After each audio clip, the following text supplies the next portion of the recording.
আসসালামু আলাইকুম। আশা করি সবাই ভালো আছেন। আজকে আমি একটি তেল পিঠার রেসিপি নিয়ে হাজির হয়েছি। আমাদের এখানে এটা আন্ধাসা বলে পরিচিত। ঈদ তো জমেই না এই পিঠা ছাড়া। নতুন জামাই বাড়িতে আসলেও এই পিঠা করা হয়।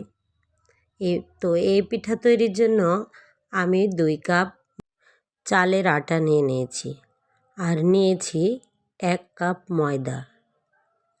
নিয়েছি 1 চিমটি লবণ। এগুলো একত্রে করে ভালোভাবে মিক্স করব। সামান্য করে পানি দিয়ে দিয়ে মিক্স করব।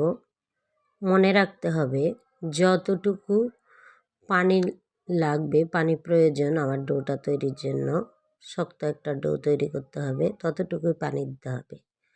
প্রায় 1 কাপের একটু বেশি আমার পানি লেগেছে, 1.5 কাপের কাছাকাছি।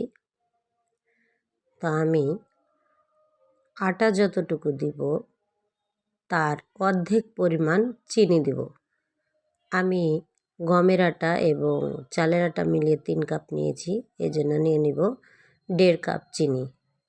এখন ডোটার উপরে 1.5 কাপ চিনি দিয়ে আমি আবার মথতে থাকব। চিনি গলে গেলে মধ্যে চিনি গলে যাওয়া পর্যন্ত অপেক্ষা করব। এই পিঠাটা আসলে পরিমাপ এবং মাথার উপরে নির্ভর করে, যাকে ময়ান দেওয়া বলে। চিনি একদম গলে যাবে সে পর্যন্ত অপেক্ষা করব, মথতেই থাকব, ময়ান দিতেই থাকব। চিনি যতক্ষণ না একদম গলে যায়, ময়ান দিতে দিতে চিনিটা একদম গলিয়ে ফেলব। চিনিটা প্রায় মিক্স হয়ে এসেছে।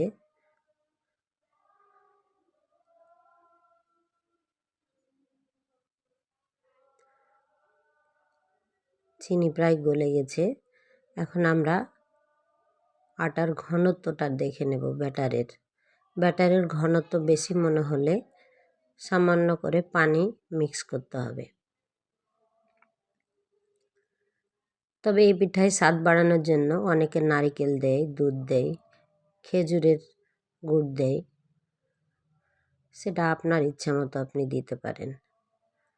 আমি পানি দিয়ে ব্যাটারটা আরও একটু পাতলা করে নিলাম। ব্যাটারের থিকনেসটা দেখে নেন কীরকম হবে।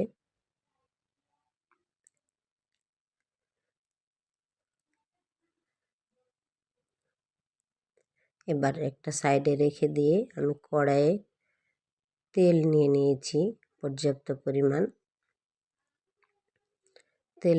তেল গরম হওয়া পর্যন্ত অপেক্ষা করব।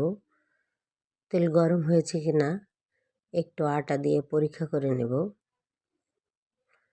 আটা যদি সাথে সাথে উঠে আসে তাহলে বুঝতে হবে তেল গরম হয়ে গেছে।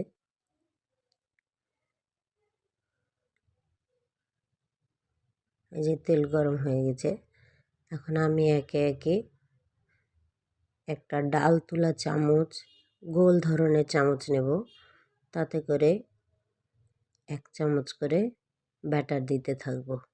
ওয়াও, কি সুন্দর হয়ে ফুলে উঠেছে। প্রথম পিঠাই আমার দারুণ হয়েছে। অনেকে বলে প্রথম পিঠাটা নাকি ভালো হয় না, তো মোটামুটি ভালোই হয়েছে আমার। আসলে ময়ান দেওয়ার উপরে ফুলে ওঠাটা নির্ভর করে। এতে না বেকিং সোডা দিয়েছি না বেকিং পাউডার দিয়েছি, কিছুই দিইনি কিন্তু। শুধু চালের আটা, ময়দা, লবণ, পানি, চিনি, এই 5টা উপকরণ দিয়ে ব্যাটারটা তৈরি করে নিয়েছি।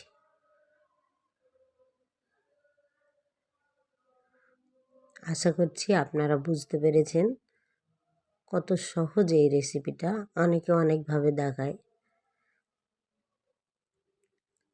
এভাবে আমি আরও অনেকগুলো ভেজে নিচ্ছি।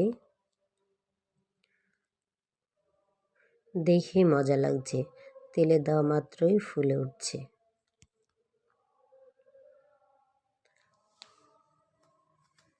ধন্যবাদ সবাইকে। ভিডিওটি শেষ পর্যন্ত দেখার জন্য লাইক, কমেন্ট, শেয়ার করে আমার পাশে থাকবেন।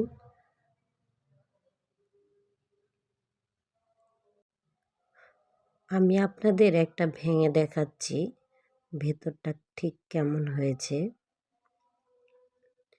ভিতরে একদম আটা আটা হয়ে নেই, ভিতরটা খুব সুন্দর হয়ে ফুলে উঠেছে। দেখেন ভিতরটা কি সুন্দর হয়েছে। এখানেই বিদায় নিচ্ছি। আল্লাহ হাফেজ।